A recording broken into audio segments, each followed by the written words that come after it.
To most people, the night of July 27th, 2013 isn't one worth remembering. But for a small group of friends, and what they may or may not have witnessed that day, it shall be forever etched into their memories.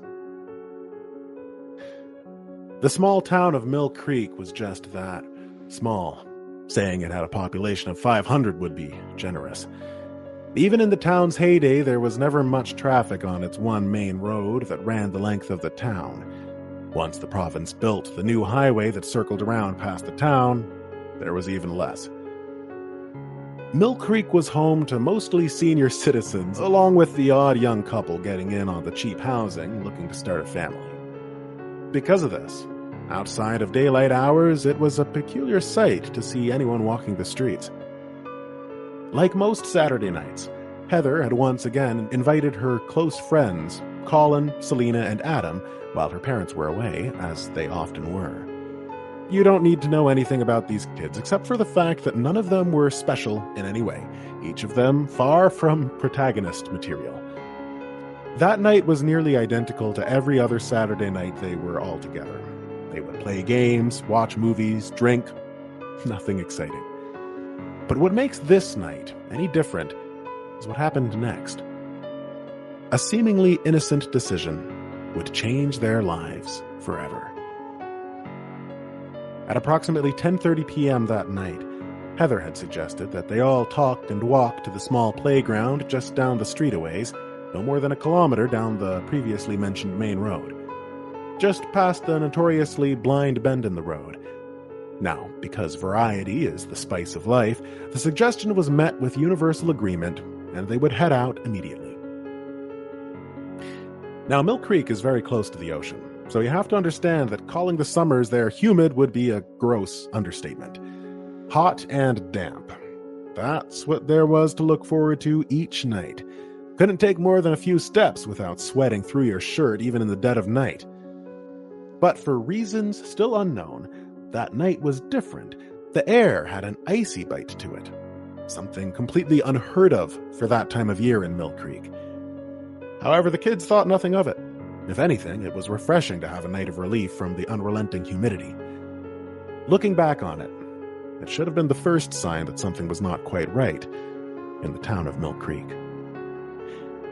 The next hour passed without incident. The four friends made it to the park without seeing or hearing a single soul the whole trek there, not even a light on in any of the few houses that they passed. It remained quiet while they jumped back and forth between what few pieces of equipment that the small playground had. This wasn't out of the ordinary. Like I'd said, Heather had lived nearby, and while she wasn't really one to leave the house each night, she could hear how still the town was. Never anything more than the odd raccoon rummaging through the woods next to her house.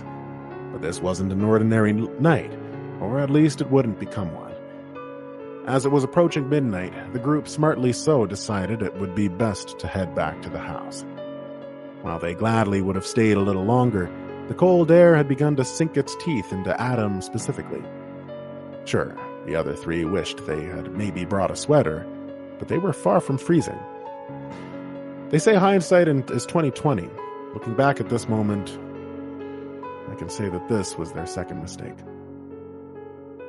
Walking back the same way they came, as they were nearly at the one bend in the road, it didn't take long for Selena to notice something had changed.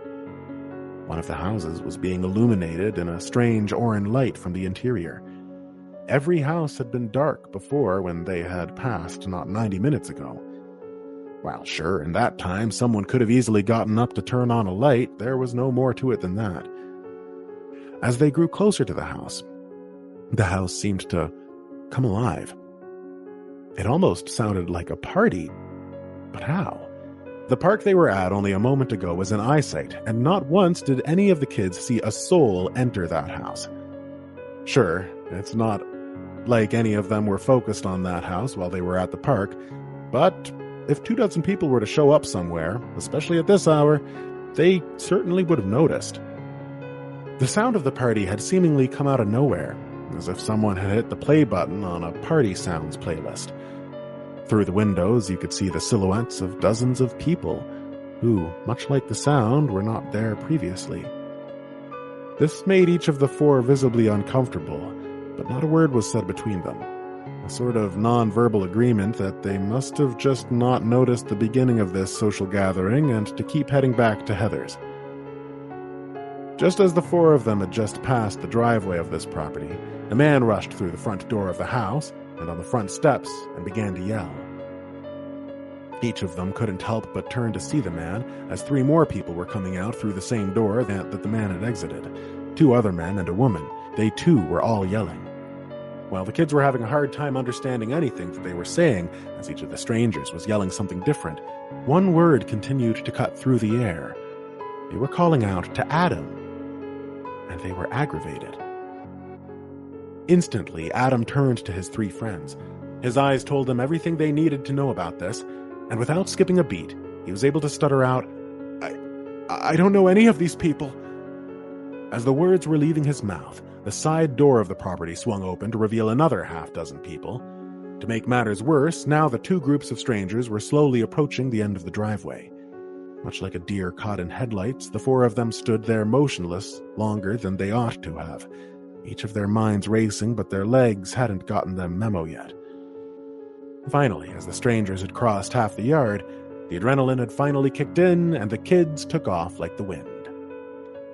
With their minds clouded in fear, they could come up with no better plan than to keep to the main road and hopefully outrun whatever situation they had just stumbled into. Mistake number 3. It's at this point in the story that I should mention that none of them were particularly athletic. They were all able to maintain roughly the same speed as to try and stay together, except, that is, for Adam, who was noticeably behind.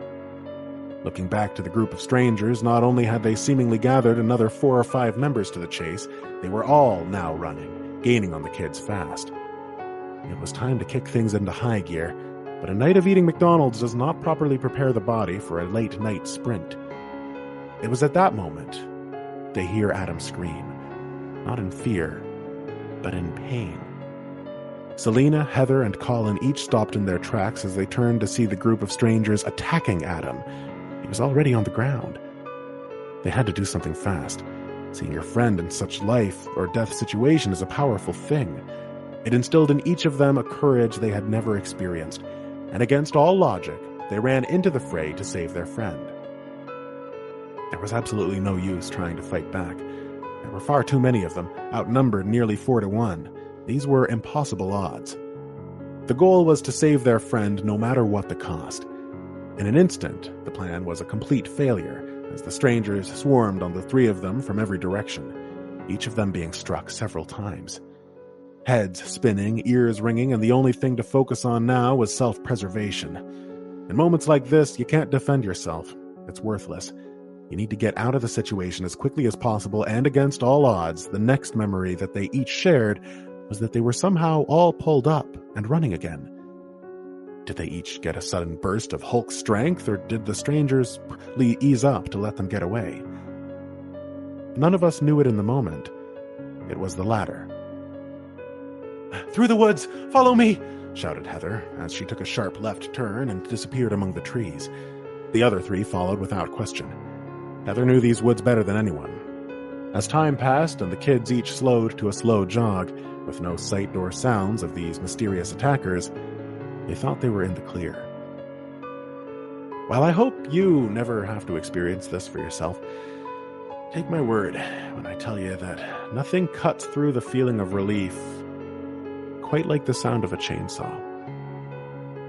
There was no time for rest, no time for hiding either. They had to get back to the house and call the police, and if they didn't, maybe none of them would ever make a call again.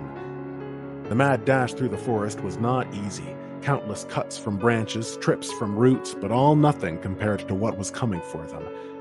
The chainsaw was getting closer. It was hard to tell exactly how close it was to any of them. It's hard to tell for sure in the dark, but it was loud, deafeningly loud. It was at that moment the 4 of them finally broke through the trees and into Heather's backyard. And just like that, the sound stopped. Outside of the heavy breathing of 4 friends, the night was as quiet as it started. They couldn't help but stop for a moment of pure confusion. It wasn't long after that the police had arrived. each of the kids beaten and bloodied, but miraculously alive. After being told exactly where to go, the police wasted no time at all checking out the house down by the playground where this nightmare had begun. The house was abandoned. No signs of anyone. Nearly 24 people gone without a trace. Checking the woods revealed the same conclusion. Nothing. Absolutely no signs that anything had taken place that night. To this day, no one has ever figured out what happened that night. Not the police or the children. Officially, the police stated that the kids had been drinking and must have been roughhousing. But we all know that's not true. We have the scars to prove it. So let this be a cautionary tale. To never take the streets of Mill Creek at night. Not alone. Not in a group. Not ever. If you find yourself in this unlucky circumstance, stay away from the house on the bend.